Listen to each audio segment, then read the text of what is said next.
When it comes to D&D, Dungeons and Dragons, I prefer to run a sandbox, right?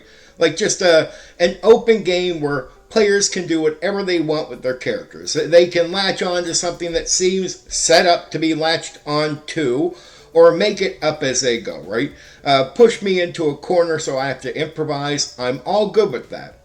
But I'm not against running a railroad, and I have ran railroad games over the years, but I don't like the approach that most people take to railroads, most DMs, right? When it comes to railroading characters. It's like it's being forced onto people. Well, I don't force railroads onto anyone. What I do is I promote the railroad, and I'm selling a ticket. And I want you to buy the ticket to get on the railroad. And what do I mean? I'm going to make sure that the players know that their characters have a goal. They have a set goal they all share.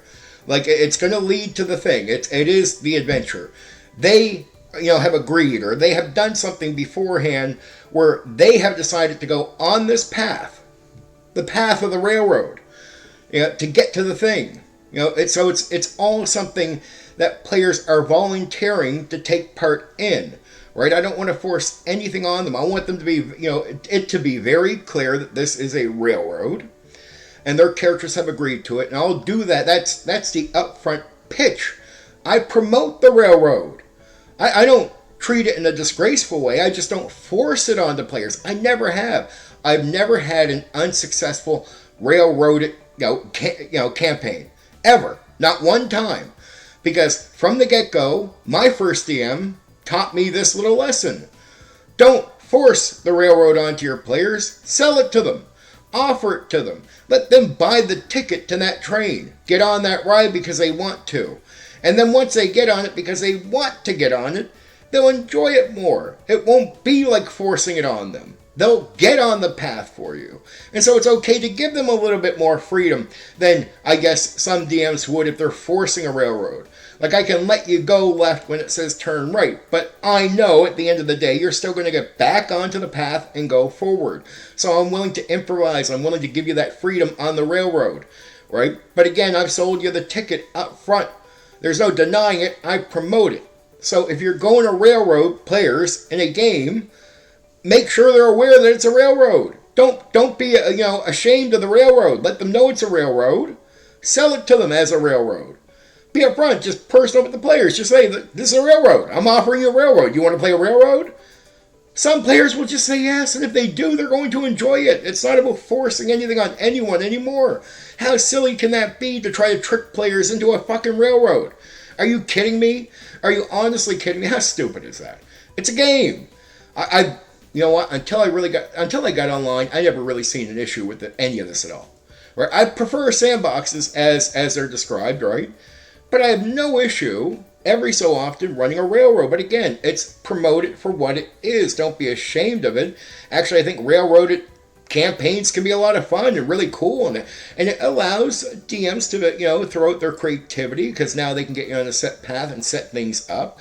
And sometimes a DM wants to play with that, and from what they learn from that, they can take that to the sandbox. A lot of players don't realize that, or a lot of game masters don't seem to realize that. If you like sandboxing, guess what? There's stuff to learn on the railroad. There's stuff to learn on the railroad.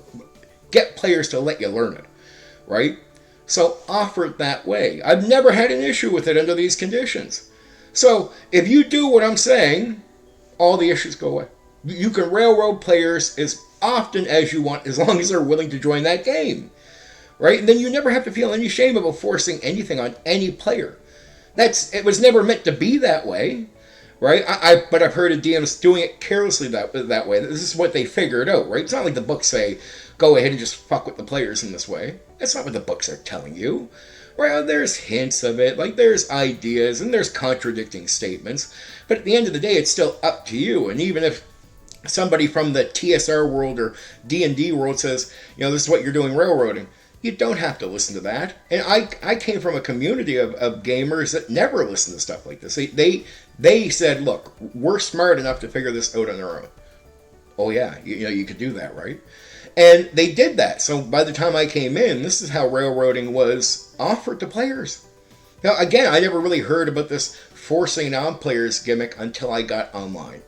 And I heard all these horror stories. I'm like, yeah, that is fucking horrific to trick players. That's not right. It's wrong. It really is. There's nothing wrong with the railroad, but there's something wrong with tricking players, right? I don't. Why isn't the common sense of, hey, be upfront with the players a common thing in the hobby? I don't know where it is in 2023, but I remember coming on in the early 2000s, getting on here and realizing most people thought that railroading meant just forcing stuff, tricking players into a game and then forcing stuff on them, right? If they want to turn left, they can't really turn left. They'll just run into the encounter that they would have encountered if they turned right? Like to me, it's silly, and it's stupid, and it's childish, and it doesn't need to be that way, because what you find is a lot of players will actually enjoy a railroad, but they enjoy it much more when they know they're getting into it and they're agreeing to it. So, don't force railroading onto your players. Sell it to your players. You'll be shocked. You'll get a lot of people that will volunteer for that train ride if you sell it to them, if you're upfront with them. Anyway, for now, take care. You know what you can do? You can hit the like button. You can share the video. Oh, and there's another button you can press. That one that lets you subscribe to my channel for more content. Oh yeah, there's that bell thing. You can press that so you know when I've uploaded a new video right away.